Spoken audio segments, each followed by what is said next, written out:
Hey, what's up, YouTube? So I'm just gonna make this quick video. The quality's probably gonna suck. I have some camera stuff on the way to make my videos a little higher quality, like some tripods and stuff like that. And I got some stuff for a GoPro, so I'll be doing vlogs pretty soon. But anyways, I got these frame sliders here.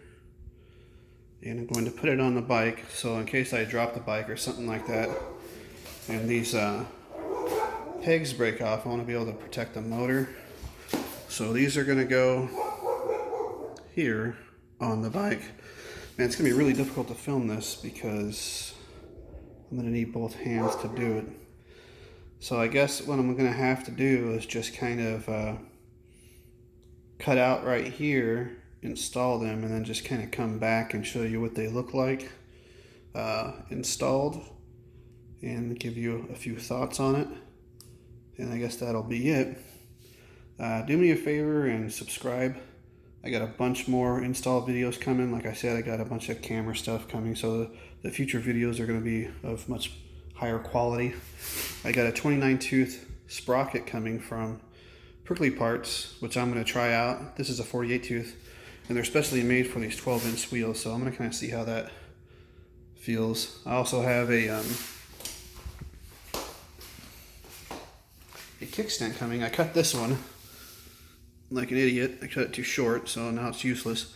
But Prickly Parts sells ones especially for these 12-inch tires, so I got that coming. I'll install that.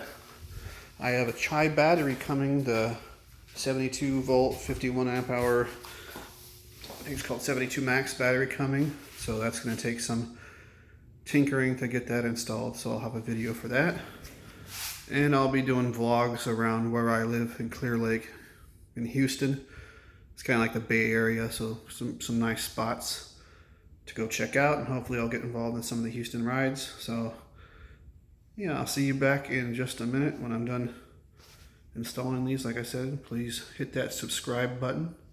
Thanks. Alright, so really quick I can kind of explain so you can see how it is put together here. But this top part unscrews, right? So you never actually have to deal with this bolt here unless you want to change the style of this thing, I think.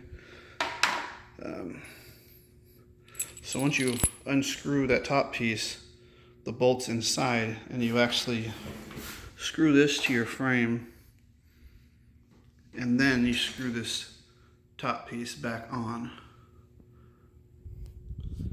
Well, this spot's not going to work. It's fine right here, but on this side over here, on the rotor side, this bolt actually has a spacer in here, and so it's a pretty long bolt. So I'm going to try this side then. So I'll need to take that one back out. Which is, I mean, simple. This just unscrews here.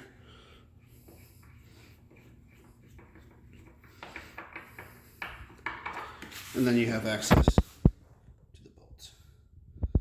So, be right back.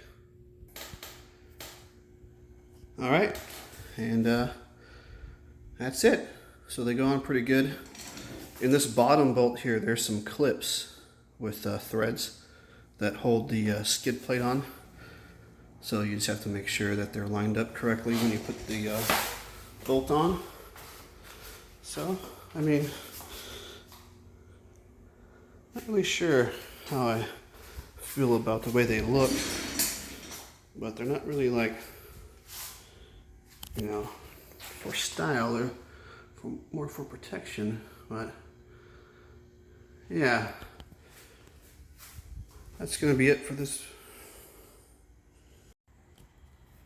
Sorry about that. My phone died on me. But anyways, yeah, they're all done.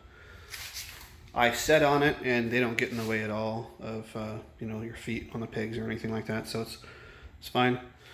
Like I said, like, subscribe. Videos are going to be getting much better real soon because I have equipment coming. And I'll see you guys next time. Thanks for watching.